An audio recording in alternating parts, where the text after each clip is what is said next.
Kajian Kitab.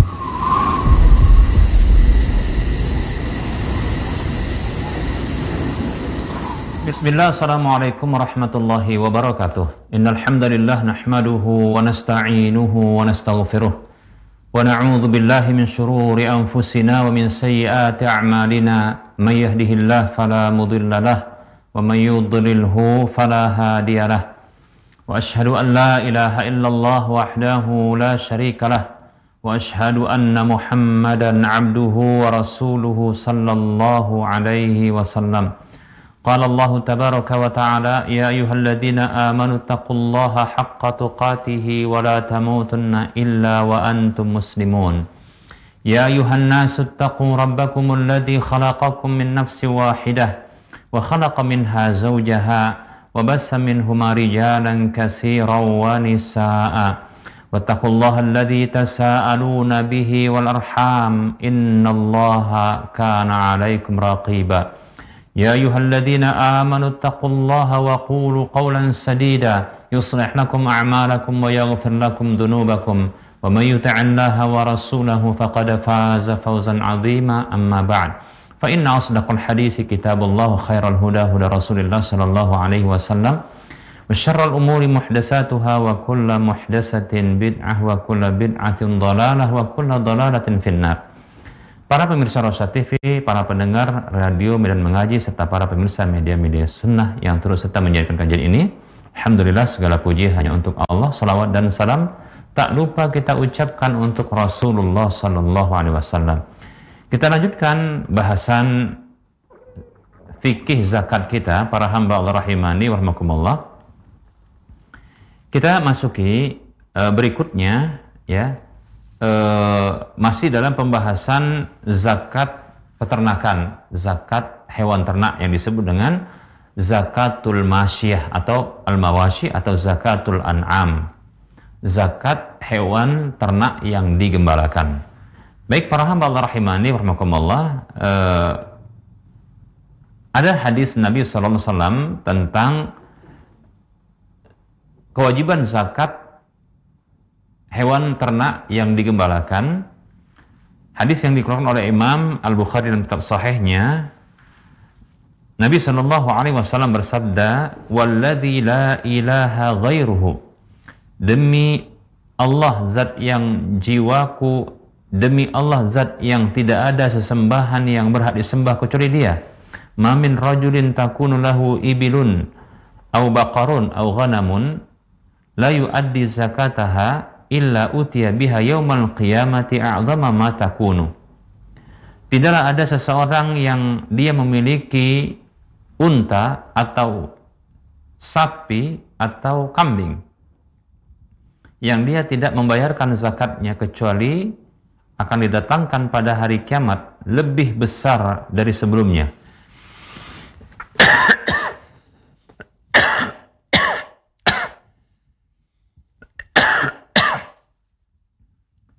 Wa asmanahu, dan lebih gemuk.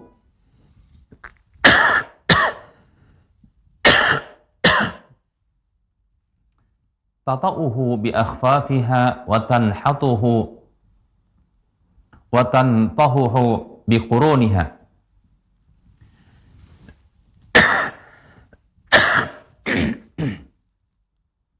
Yang hewan-hewan tersebut semuanya, hewan-hewan yang dimiliki tersebut, yaitu baik itu unta atau sapi atau kambing yang tidak dikeluarkan zakatnya, maka itu akan menendangnya dengan kaki-kaki mereka dan menanduknya dengan tanduk-tanduk mereka.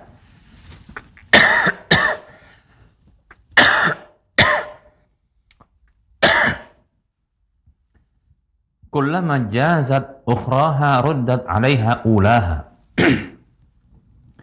Setiap kali telah berlalu yang terakhirnya, maka dikembalikan padanya yang pertamanya, yaitu dikembalikan lagi, muter begitu, ditendang, kemudian ya ditanduk.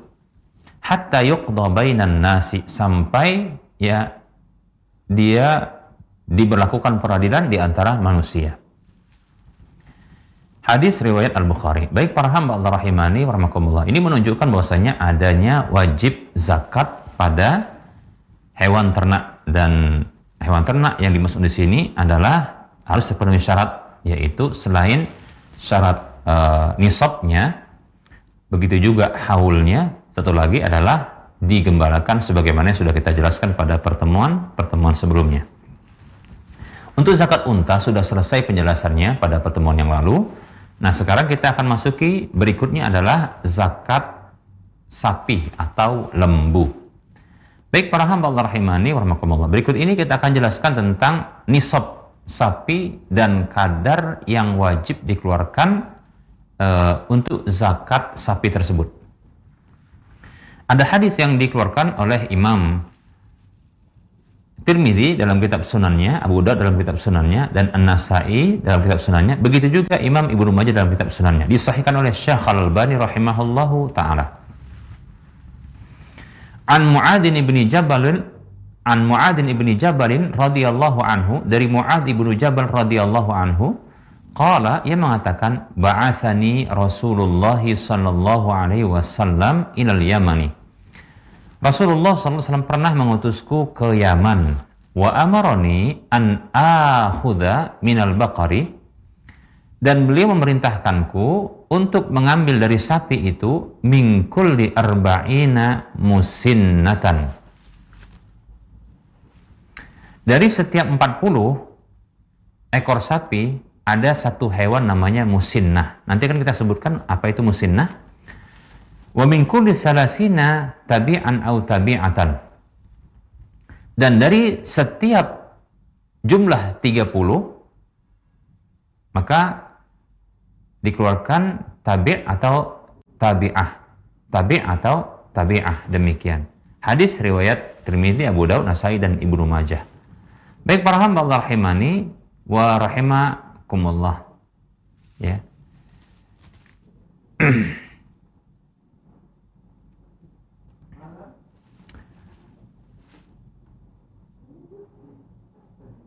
Para hamba Allah rahimani wa rahimakumullah. Nah, kita akan jelaskan jumlah ini, ya. Ini tergabung padanya, ya, bukan hanya dari hewan sapi saja, lembu, bahkan ya, kerbau yang disebut dengan jamus dalam bahasa Arab. Ya, kenapa? Karena kerbau itu termasuk golongan bakar, yaitu sapi berdasarkan ijma' para ulama. Jadi kalau sapi dengan kerbau itu digabungkan, ya, berdasarkan ijma' para ulama. Demikian.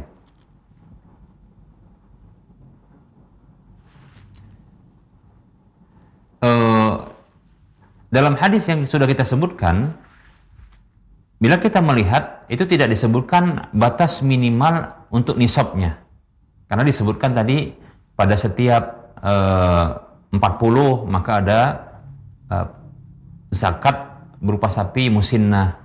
Pada setiap yang 30 ekor sapi maka ada, ya, sapi yang dikeluarkan nanti adalah tabi' atau tabi'ah, demikian, ya. Hadis ini tidak menjelaskan hal itu. Hanya saja jumhur ulama mereka berpendapat, ya, untuk jumlah sapi yang kurang dari 30 maka tidak ada kewajiban zakatnya, ya. Nah, itu sebenarnya kesimpulan yang diambil dari pemahaman kebalikan, disebut dengan mafhum mukhalafahnya. Karena disebutkan batas minimal, ya, 30 dan 40, maka berarti di bawah, ya, 30 tidak ada kewajiban zakat. Nah, seperti itu. Dan ini pendapat yang kuat insyaallah ta'ala. Namun apabila jumlah sapi tersebut sudah sampai 30, maka di situ ada, ya, sapi yang disebut dengan tabi' atau tabi'ah, ya, jantan atau betina yang dikeluarkan, ya, yaitu tabi' atau tabi'ah itu adalah, kalau tabi' itu jantan, kalau tabi'ah itu betina, yaitu hewan sapi yang sudah sempurna usia 1 tahun, ya, sempurna 1 tahun masuk tahun kedua. Tabi' atau tabi'ah nama lainnya adalah jaz'ah, ya. Jaza' atau jaz'ah, demikian.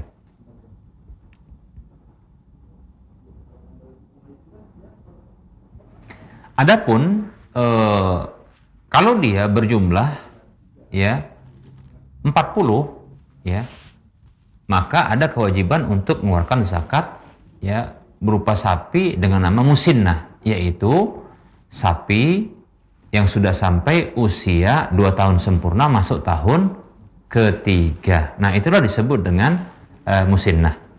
Jadi ya tabi' atau tabi'ah ya itu adalah usia sapi dengan usia 1 tahun sempurna masuk tahun kedua. Adapun sapi dengan nama musinnah ya itu adalah sapi dengan usia 2 tahun sempurna masuk tahun ketiga. Demikian para hamba Allah rahimani wa rahimakumullah.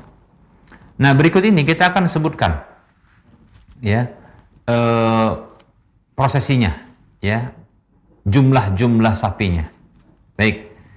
Nah, apabila sapi tersebut yang dimiliki oleh seseorang itu dengan jumlah 1 sampai 29, maka tidak ada kewajiban zakat. Ini menurut jumhur ulama ya, tadi kita sebutkan ya.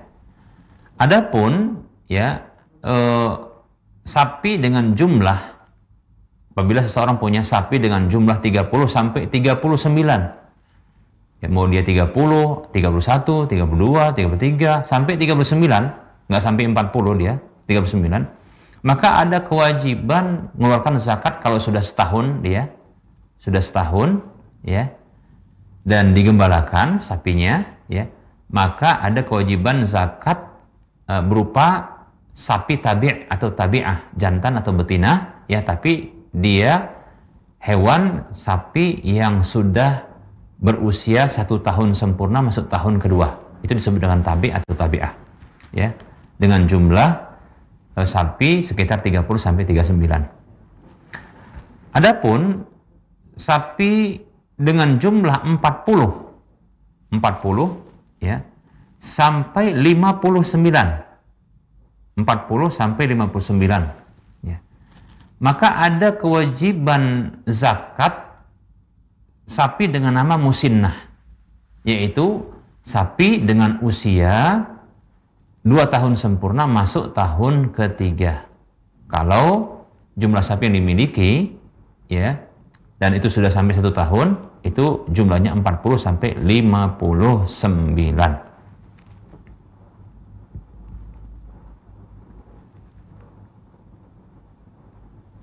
Baik para hamba Allah rahimani rahimakumullah. Nah, kalau sapi tersebut yang dimiliki oleh seseorang itu berjumlah sekitar 60 sampai 69. 60 sampai 69. Maka di sini ada kewajiban membayar zakat dengan ya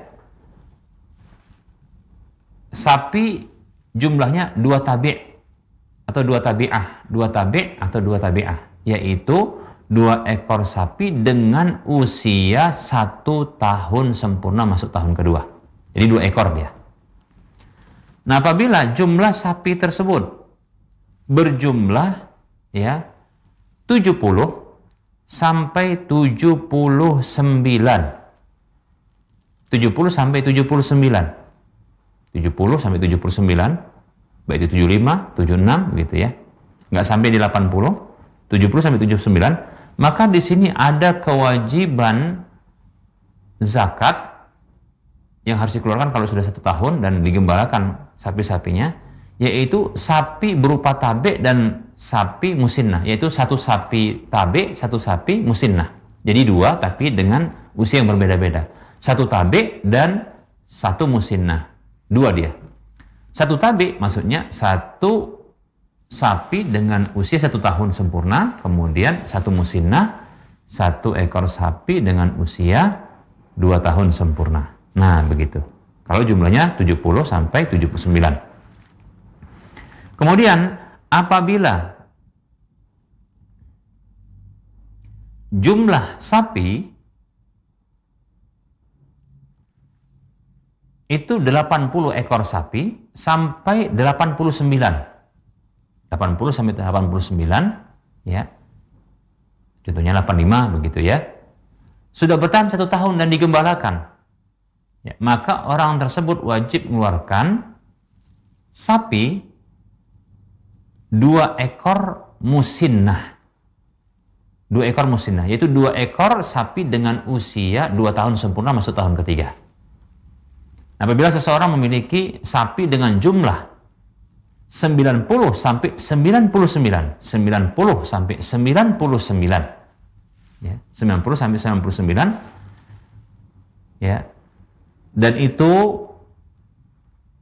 bertahan 1 tahun, sudah bertahan 1 tahun, ya, dan digembalakan sapi-sapinya, maka ada kewajiban untuk membayar zakat berupa sapi dengan jumlah 3 ekor tabi, yaitu 3 ekor hewan sapi dengan usia 1 tahun sempurna masuk tahun kedua.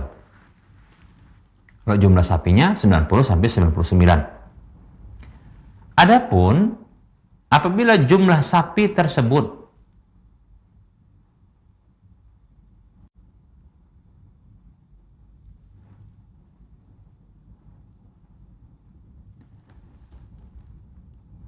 berjumlah 100 ekor sapi sampai 109.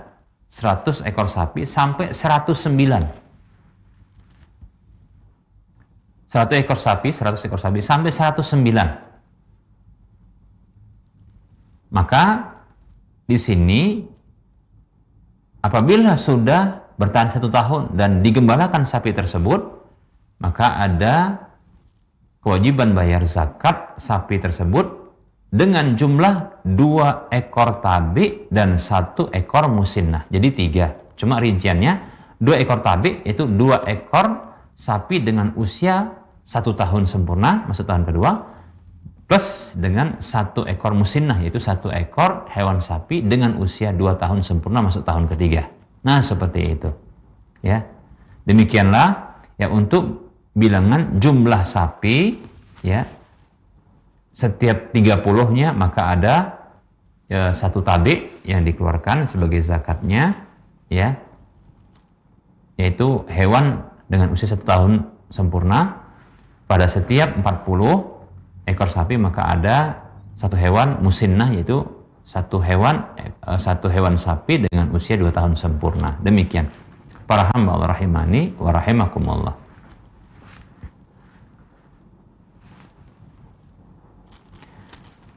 Baik para hamba Allah rahimani wa rahimakumullah. Nah, ada pertanyaan, ya. Apabila jumlah sapi tersebut sudah berjumlah 120 ekor. 120 ekor.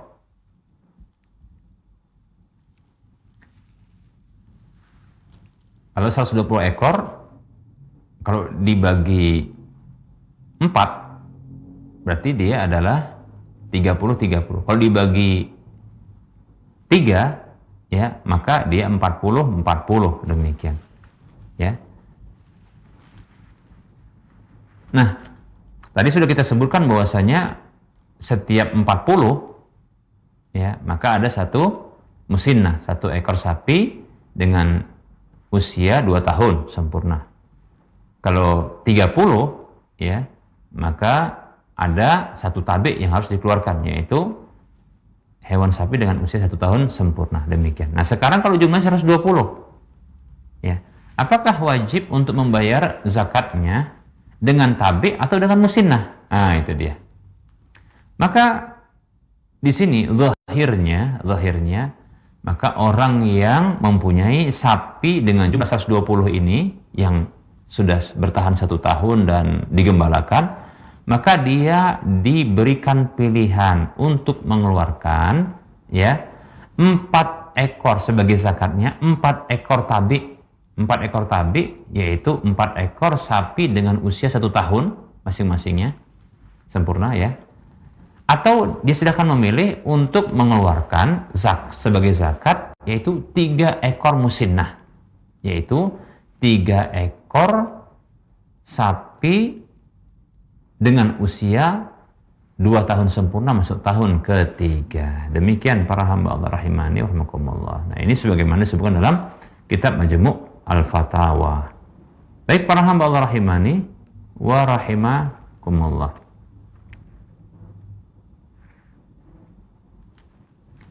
Nah, ini pembahasan tentang sapi. Ya, sudah sempurna ya. Pembahasannya sudah selesai insyaallah taala. Ya. Insyaallah taala pada pertemuan yang akan datang kita akan membahas yaitu zakat kambing insyaallah taala. Ini kita cukupkan untuk pertemuan kali ini adalah zakat ya hewan sapi ya. Baik, kita cukupkan dulu untuk penyampaian materi. Kita buka saja sesi soal jawab karena sebentar lagi juga akan masuk waktu sholat duhur ya. Nah, kita buka saja sesi soal jawab. Nah, di sini ada pertanyaan yang sudah masuk. Ya. Barangkali bisa dibantu untuk dinaikkan pertanyaannya. Silakan admin.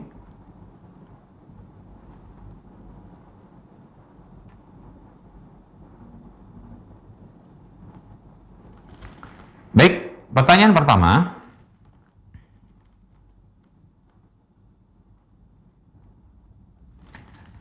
Assalamualaikum warahmatullahi wabarakatuh. Izin bertanya Ustadz, orang tua saya ada rencana untuk mengambil rumah KPR Ustadz. Bagaimana cara menjelaskan atau membujuk orang tua yang masih kurang paham atau masih kurang melek agar membatalkan rencana transaksi riba tersebut? Karena sebagai seorang anak pastinya kita ingin orang tua kita mendapatkan sesuatu dengan sesuai syariat yang sudah ditetapkan. Ya, jazakallahu khairah.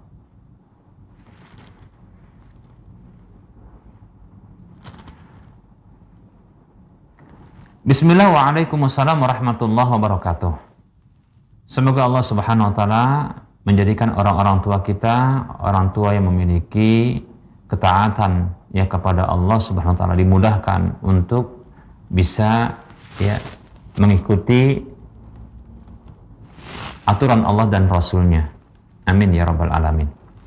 Baik, pertama sekali adalah mendoakan kepada Allah subhanahu wa ta'ala agar orang tua mendapatkan hidayah ya, hidayah dalam Islam demikian, yaitu hidayah ketaatan, hidayah kemudahan untuk bisa mengamalkan kebaikan-kebaikan, menjauhi larangan-larangan demikian ya. Itu doa yang pertama, berdoa. Kemudian yang kedua adalah mengajak untuk kajian ya, dan hindari sebisa mungkin untuk langsung memberikan pengajaran ya, edukasi tentang perintah atau larangan ya. Kenapa? Karena biasanya orang tua nggak siap dia untuk ya diajari oleh anak sendiri yang dianggapnya anak itu masih ingusan. Nah begitu ya. Lebih-lebih anak tersebut belum ada jasa besar yang tertanam pada orang tua. Nah seperti itu. Ya kalau mau ya berikan jasa dulu kepada orang tua. Seperti contohnya yang dibutuhkan oleh orang tua di sini adalah hendak ya punya rumah tapi dengan cara yang keliru, yaitu mengambil KPR yang ini pada umumnya ada transaksi ribawi padanya. Ya silakan miliki miliki jasa. Contohnya memberikan rumah untuk orang tua supaya orang tua nggak KPR, kan begitu ya. Atau mengusahakan ya pembelian rumah dengan cara yang syar'i, tapi biasanya lebih mahal sih kalau saat ini ya demikian. Nah itu dia ya, kalau ingin memiliki mudah untuk diterima nasihat, maka miliki jasa yang besar, yang dianggap besar oleh orang tua, seperti ya sering memberi. Nah seperti itu caranya ya. Jangan lebih dahulu memberikan nasihat, kalau di sini dihindari. Kenapa? Karena seperti tadi ya, orang tua itu sulit untuk bisa menerima nasihat dari anaknya sendiri karena dianggap masih ingusan anaknya tersebut, belum ada jasa. Nah seperti itu. Beda kalau sudah ada jasa, biasanya mudah untuk dinasihati, apalagi ada ketergantungan. Demikian, seperti hidup bareng sama orang tua itu orang tuanya hidup bareng anak. Nah, seperti itu. Maka ini insya Allah lebih mudah untuk diarahkan orang tua seperti ini. Nah, seperti itu ya. Cara yang kedua tadi adalah ngajak kajian. Cara yang ketiga bisa juga contohnya adalah memberikan solusi dengan cara, udah ayah dan bunda tinggal dulu sama kami, nanti ngumpul dulu uangnya supaya bisa ya terkumpul uang senilai harga rumah tanpa harus melakukan ya riba. Nah, seperti itu. Nah, sambil berjalan seperti ini maka diingatkan tentang ya riba, bahaya riba, bentuk-bentuk riba, macam-macam riba ya. Jadi diberikan penjelasan. Makanya di sini butuhnya kajian. Kalau kita sendiri mungkin jelaskan agak sulit ya, sebagai anak sulit. Maka ya ikut kajian atau ya di-sharekan ke orang tua tersebut yang punya HP barangkali ya, untuk bisa mendengarkan ya kajian terkait dengan riba. Apa itu riba ya? Apa itu bahaya riba? Apa itu macam-macam riba? Apa itu bentuk-bentuk riba? Contoh-contoh riba. Nah, demikian. Nah, ini insya Allah dengan kajian ya orang tua itu akan bisa tercerahkan seperti itu. Mudah-mudahan ya setelah doa tadi ya, kemudian ditambah lagi adanya jasa yang ditanam kepada orang tua menjadi anak yang soleh atau solehah contohnya ya bagi orang tuanya. Mudah-mudahan nanti orang tua akan terketuk dia untuk bisa menerima penjelasan dari sang anak tersebut ya, walaupun contoh dengan menggunakan video-video. Nanti baru ketika anak melihat itu sudah cukup diberikan video, baru diberikan tambahan penjelasannya. Demikian. Nah, seperti itu ya. Wallahu ta'ala a'lam.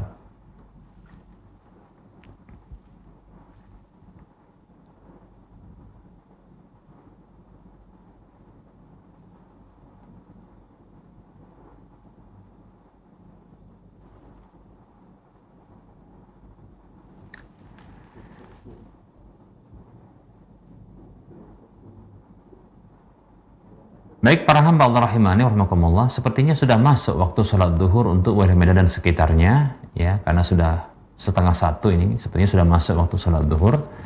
Kita cukupkan dulu ya kajian kita. Tentunya dalam penyampaian ini ada kekurangan dan kesalahan. Kepada Allah saya mohon ampun, dan kepada para pemirsa dan para pendengar sekalian saya mohon maaf, apalagi tadi ada batuk-batuk begitu ya. Ya mohon maaf karena saya lagi memang batuk ya. Sebelum kita mengakhiri perjumpaan, seperti biasa kita berikan motivasi untuk berdonasi turut serta membantu pembangunan atau perampungan pembangunan Masjid Al-Muwahhidin. Tentunya bagi siapapun yang ingin dapat pahala sebuah rumah di surga. Kenapa? Karena ini pembangunan masjid. Dan bagi siapapun yang ingin dapat pahala minimalnya 700 kali lipatnya. Kenapa? Karena ini termasuk infak fisabilillah. Dan bagi siapapun yang ingin dapat pahala yang mengalir terus. Kenapa? Karena ini sudah dimanfaatkan untuk sholat 5 waktu dan kajian-kajian ilmiah. Silakan, yuk kita bergabung untuk jadi donatur. Ya. Silakan transfer ke nomor rekening Bank Syariah Indonesia di nomor 5544332278 atas nama Yayasan Cahaya Tauhid Medan. Semoga Anda termotivasi dan semoga bermanfaat. Mohon maaf atas segala kekurangan. Kita ketemu lagi di lain kesempatan. Wassalamualaikum warahmatullahi wabarakatuh. Subhanakallahumma wa bihamdika asyhadu an la ilaha illa anta astaghfiruka wa atubu ilaika walhamdulillahi rabbil alamin.